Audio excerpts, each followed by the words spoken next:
Meus irmãos e minhas irmãs, paz e bem.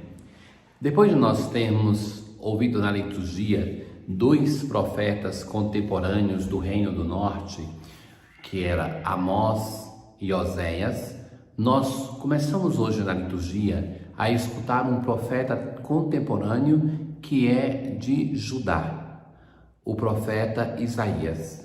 O primeiro texto que nós ouvimos é o capítulo 6, que é a vocação do profeta. Ele situa essa narração da sua vocação no tempo da morte do rei Osias. Então estamos aí mais ou menos na mesma época, mesmo que Isaías é um profeta que nós temos diversos profetas que vão dar continuidade a este livro, sempre chamado de Isaías. Depois de narrar uma parte do livro, no capítulo 6 ele vai narrar a sua vocação. Então nós começamos a escutar do capítulo 6 a narração da vocação do profeta, para depois começarmos na próxima semana a ouvirmos alguns textos, uma antologia do profeta Isaías. Vi o Senhor sentado num trono de grande altura. Então, uma imagem gloriosa. O seu manto enchia e se estendia pelo templo. Havia serafins. Serafins quer dizer aqueles que queimam. Cada um tinha 6 asas. 2 asas cobriam o rosto, 2 os pés e 2 eles podiam voar. Então, que diante de Deus eles cobriam a si, porque estavam diante de algo grandioso, a manifestação da grandeza de Deus. E eles então, diante de Deus, exclamavam: Santo, Santo, Santo. É o modo hebraico de fazer o superlativo, para dizer Santíssimo, Santo, Santo, Santo. Começaram a tremer as portas. E então o profeta vai dizer: Ai de mim, estou perdido, sou apenas um homem de lábios impuros, mas eu vi com meus olhos o Rei, o Senhor dos Exércitos. Nisso, um dos serafins voou para mim e, tendo nas mãos as brasas, ele tocou minha boca. Assim que isso tocou teus lábios, desapareceu tua culpa e teu pecado está perdoado. Ouvi a voz do Senhor, que dizia: Quem enviarei? Quem irá por nós? Eu respondi: Aqui estou, envia-me. Então, o profeta está diante dessa manifestação grandiosa de Deus. Em um momento que ele vai reconhecer que o verdadeiro rei é o Senhor, depois da morte do rei Osias. Então, diante desta visão, ele se sente indigno e então vai dizer: Ai de mim, vou morrer, porque viu a grandeza de Deus. Ninguém podia ver o rosto de Deus e ficar vivo. Então, nesse momento, ele é tocado pelo serafim que tira dele toda a indignidade. E o profeta, então, vai responder à sua vocação. E isso, então, Isaías vai narrar depois de começar a dizer os oráculos, a palavra de Deus para Israel. E é assim a narração da vocação deste grande profeta. Isaías é um dos grandes profetas. Nós ouvimos 2 dos profetas menores, como já tinha lhes explicado, Amós e Oséias, e agora nós estamos escutando um dos grandes profetas, junto com Jeremias, com Ezequiel e com Daniel. É esse um dos grandes profetas pelo tamanho do seu livro. Então, esse livro foi escrito em diversos momentos da história. Nós vamos conhecer mais de um Isaías. E isso aqui é a parte mais antiga, aonde nós vamos ouvir os diversos oráculos a partir da semana que vem. O Salmo responsorial de hoje é um dos salmos que fala da realeza. Então, da realeza de Deus, que também é um tema que depois vai ser atribuído sobretudo a Davi.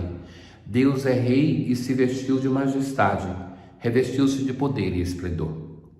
Desde sempre, ó Senhor, vós existis. Verdadeiros são os vossos testemunhos. Refúgio a santidade em vossa casa, pelos séculos dos séculos, Senhor. Na aclamação ao Evangelho de hoje, felizes sereis vós se fordes ultrajados por causa de Jesus. pois repousa sobre vós o Espírito do Senhor. Jesus continua o seu discurso missionário e agora ele vai dizer: o discípulo não está acima do mestre. O discípulo pode no máximo ser como o mestre.